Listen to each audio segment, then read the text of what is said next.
J Nell here with a recap video for the last couple events here. I made 7 picks over the last few days, multiple events, and I tell you, you got to follow me everywhere to get all of my picks, because a lot of times they'll happen last minute, the day of the event or the day before. So you have to follow me on Facebook, Twitter, Instagram. You have to subscribe, like the videos, and turn on the notifications. I actually had a couple of cousins tell me this weekend that they actually thought I was off the internet, and I was like, oh no, I thought y'all just didn't love me anymore.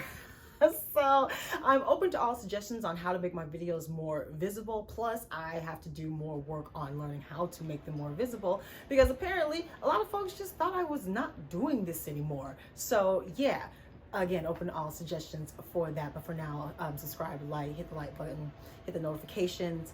Please comment below so we can get this conversation started, because we have a lot to talk about now. So first up, out of the first of those 7 picks, was on Thursday's PFL event, which was on ESPN. I chose newcomer Claressa Shields to beat Brittany Elkins. I was going out on a limb. I gotta tell you, I was halfway expecting her to lose when I found out the girl was a brown belt in Brazilian Jiu-Jitsu and had 12 years of experience. Even though she was on a losing streak, kind of didn't matter for that.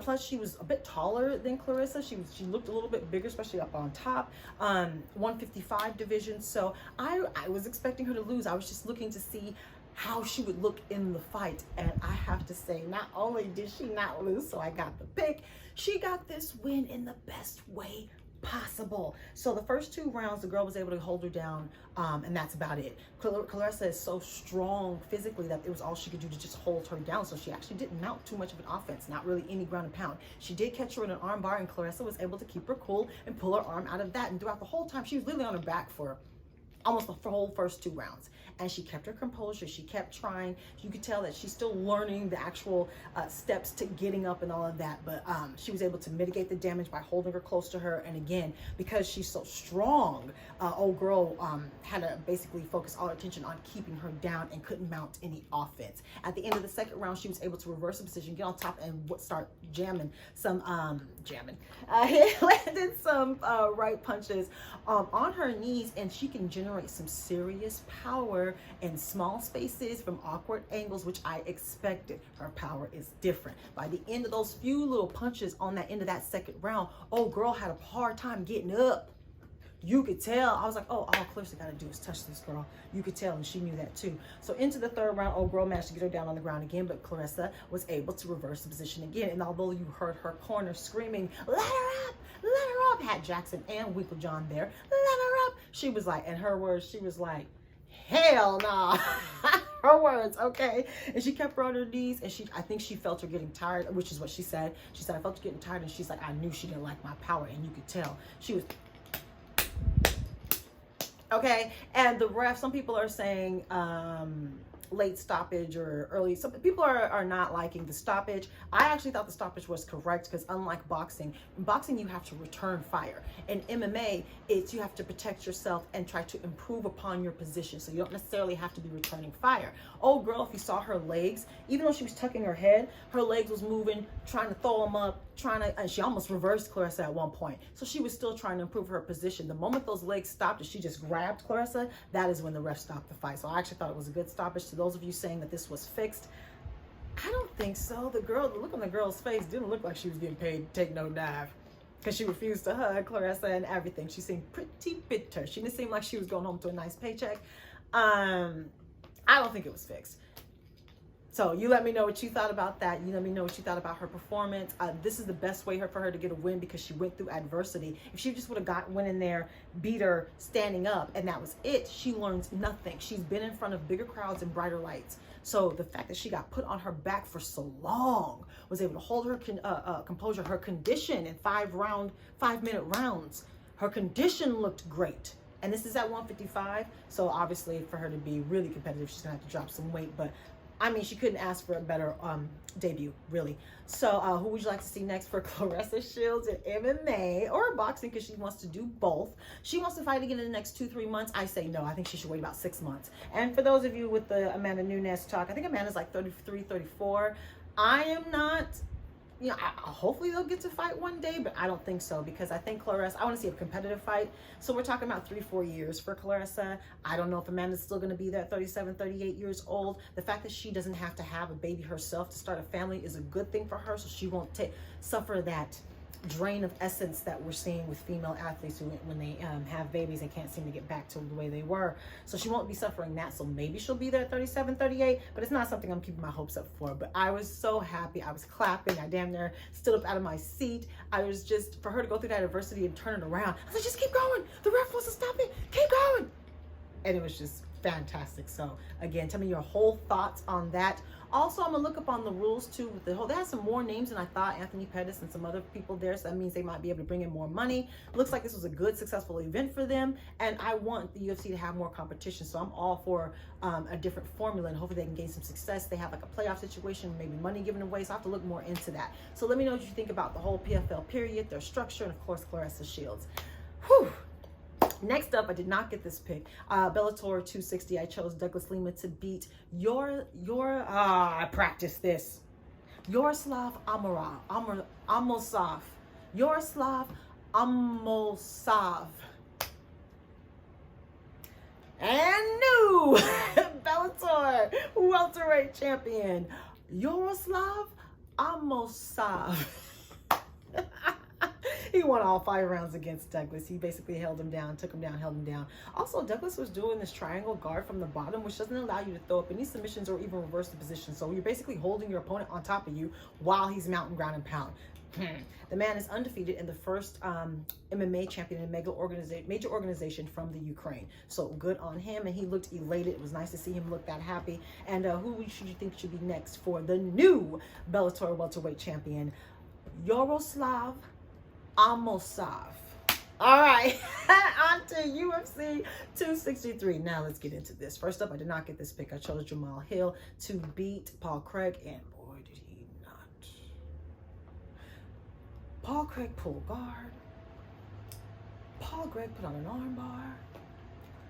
Paul Craig ripped that arm from the socket, dislocated the elbow, and the arm was just the flopping and the ref wasn't stopping and the flopping and the... Oh my God, this was so cringy. This hurt my soul. That arm was just... And we're screaming, the announcers, everybody's screaming at the ref, stop this fight. His arm is clearly broken. So the ref finally stops the fight in the first round. Win goes to Paul Craig.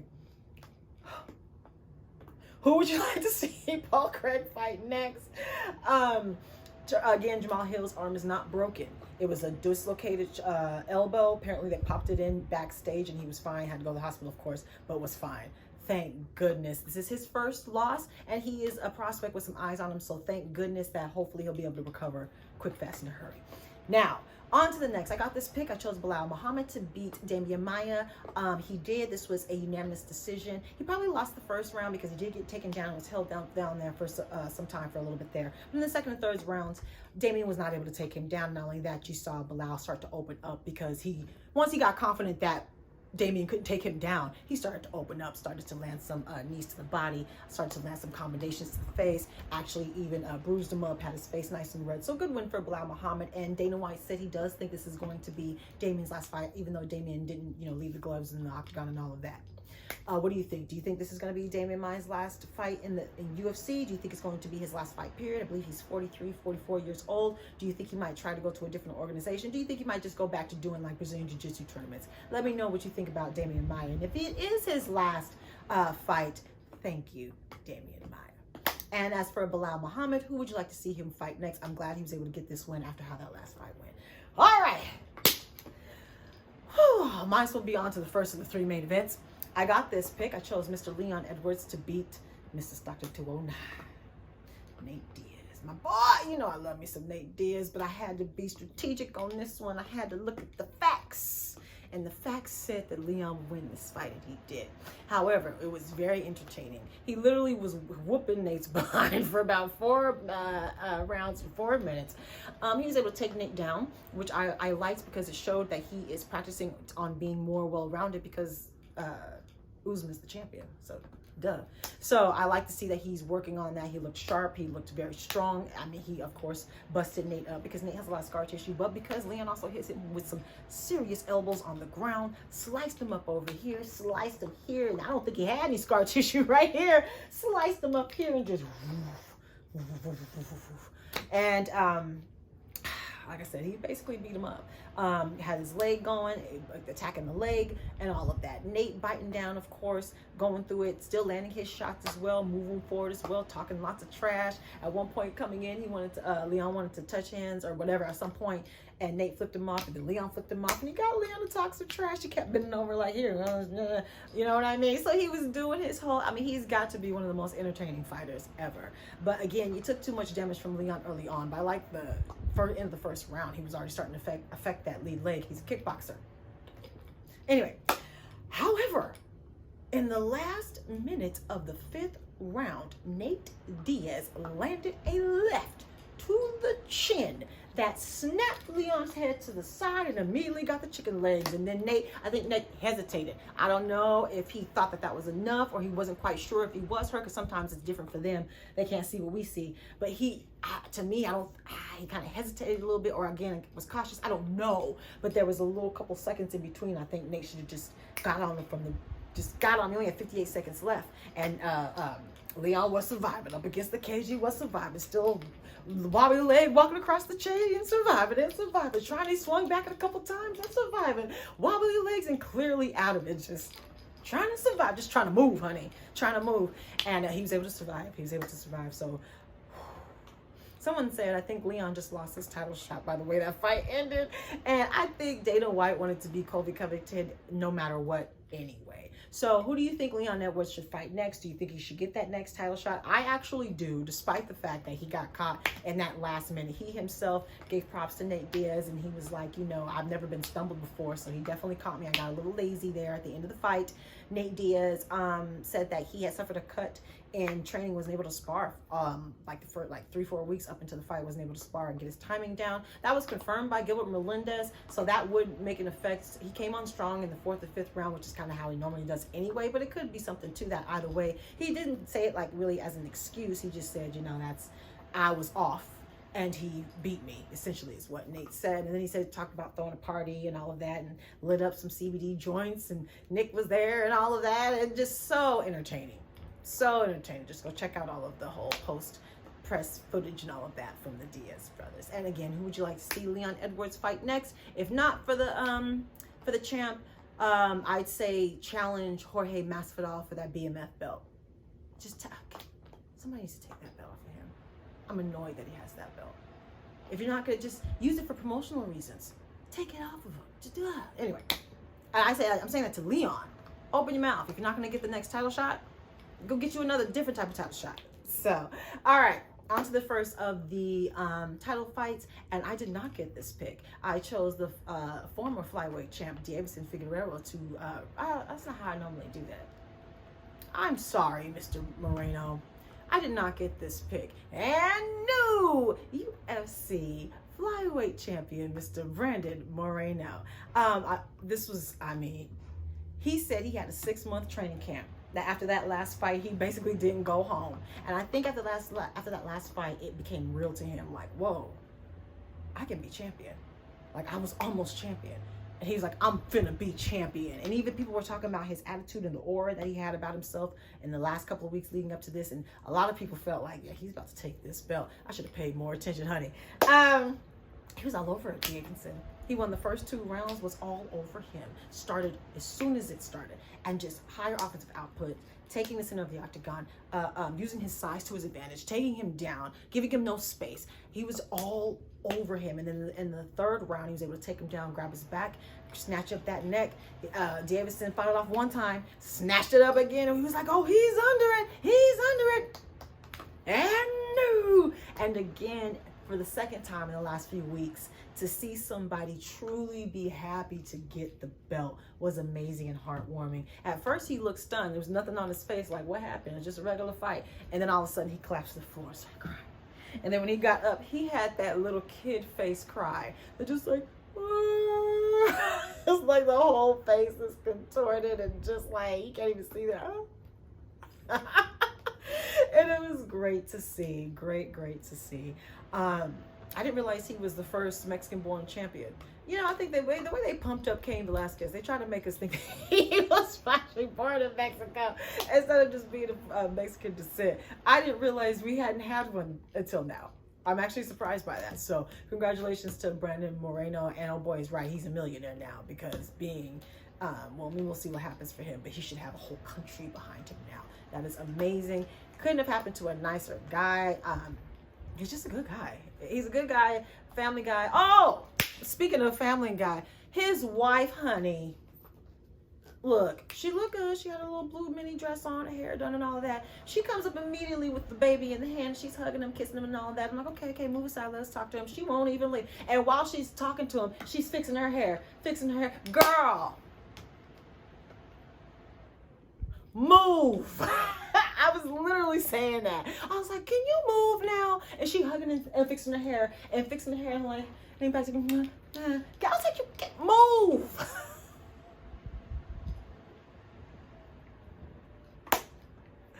I ain't mad at it though. They've been together for a while. Like I said, she done had like 4 of his babies. She was like, all right, who would you like to see next for the new champion, Mr. Brandon Moreno? All right, and finally, main event, and I got this pick, and still, UFC middleweight champion, Mr. Israel Adesanya, the last style bender, versus Mavin Vettori. It's not the Italian stallion. It's the Italian something else. Someone let me know what his nickname is. Anyway, for the second time. And he won for the second time. This time not a split decision. This time a unanimous decision where he won all 5 rounds, and he definitely did. By the end of the first round, he had already affected Marvin's leg. And by the end of it, you could see the bruising already starting, the hampering of the movement. He even scored a knockdown off of a kick there. And then he was able to pick him apart once he hampered the movement. Marvin did take him down, I believe, in the first round. It was early on where he got the takedowns. He got a few takedowns, and Israel was able to pop back up every time. No damage done on the ground until by the end of the fight, he wasn't even able to take him down. He was just able to push him up against the fence, and that's about it. He looked tired by those 4th and 5th rounds. Everything was labored by those 4th and 5th rounds, and Israel just picked him apart. Couldn't finish him, but definitely won all 5 rounds. So this is over, right? Who would you like to see Israel fight next? He had a nice little speech. He called out Mr. Bobby Knuckles, Robert Whitaker, and he was like, we're going to do it in Auckland this time on my turf. We're going to do it when I say it is. You want to know why? Because he had put the belt down on the floor and said a tribute to his friend that just passed away recently. I'm pretty sure you heard about it in the news. So he did a tribute to the friend who just passed away, so the belt was still on the ground. So he was like, you know, it's going to happen on my terms when I want it to happen. You want to know why? And he picks up the belt, puts it over. Because I'm the motherfucking king. Oh, I'm so sorry for swearing like that. Oh, I'm the mother-sucking king, B.I.H. I'm so sorry. Oh my God, he got my dog choking. Stop. He said, because I'm the mother-sucking king, B-word. I'm so sorry. I don't normally say that. I got too excited. But the line was good. It was good. Okay, let's go ahead and move on. That's it. That's the end of the video. Please let me know how you did on all of your picks, any injury updates on all of those events we talked about. PFL, Bellator. There was a boxing match as well. Go ahead and let me know what happened with the boxing match. What you thought about Claressa's debut and what you think should be next for her and how you felt about that whole situation, of course. And of course, the 2 belts on the line, the arm injury. There's a lot to talk about. Lots to talk about. So please follow me everywhere. Subscribe, like, talk to me, take care, and goodbye.